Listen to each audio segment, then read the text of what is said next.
Hi, this is Peter Gallagher with LousyWriter.com. It is my pleasure to host another tutorial on writing in MLA style. In this session, you will learn how to cite sources in MLA style. To see examples and for additional writing advice in relation to this tutorial, please visit our website, LousyWriter.com, and download our free ebook entitled Writing Styles for College Students.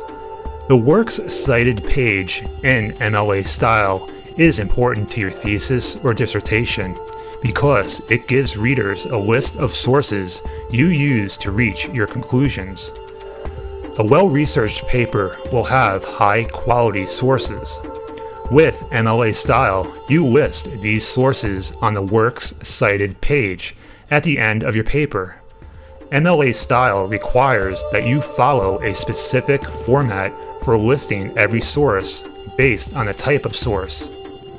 To start the works cited page, simply type works cited centered at the top margin.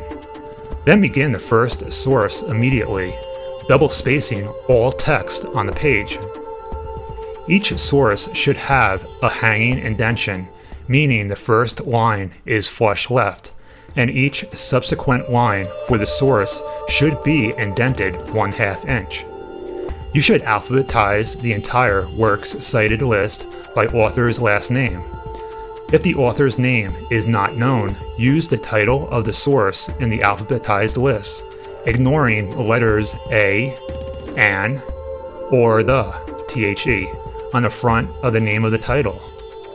Here are some examples for listing various types of sources. The examples here only list the information you need about each source. They do not follow the hanging, indentation, or double spacing rules. Our first example is citing a book. List the author's name, the title of the book in italics, the city of publication, the publisher, and the year of publication. You are allowed to abbreviate the name of certain publishers in MLA style. The MLA style manual lists the acceptable abbreviations. Specify the type of publication at the end of the entry, denoting whether the book is a printed version or an electronic version. Citing a dissertation or thesis. If you make use of a dissertation or thesis as a source, you'll need to list the author's name, the title in quotation marks, the type of paper, and some information about the publication. For example, many dissertations appear in Dissertation Abstracts International, usually abbreviated to capital D, capital A, capital I. DAI requires some specific information. In MLA style, you can abbreviate dissertation as DISS, and master's thesis as either MA thesis or MS thesis. Citing a published article. List the author's last name, followed by the full first name and middle initial if the author commonly uses it. List the title of the article in quotation marks, followed by the publication name in italics, the issue or volume numbers, the year of publication, and the page numbers for the full article. If you have other information you think would be helpful for a reader, you may list it at the end of the entry. Citing multiple authors.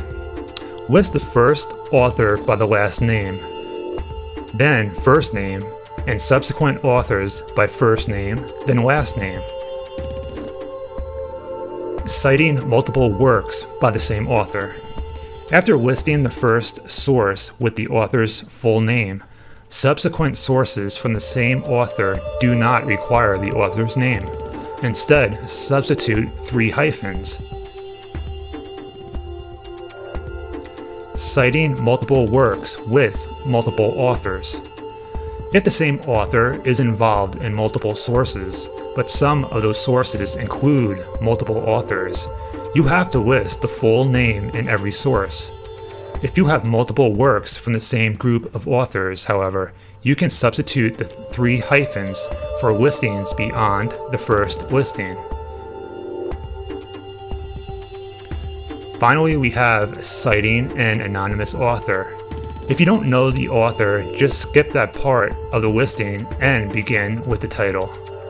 To see examples and for additional writing advice in relation to this tutorial, please visit our website, lousywriter.com, and download our free ebook entitled Writing Styles for College Students.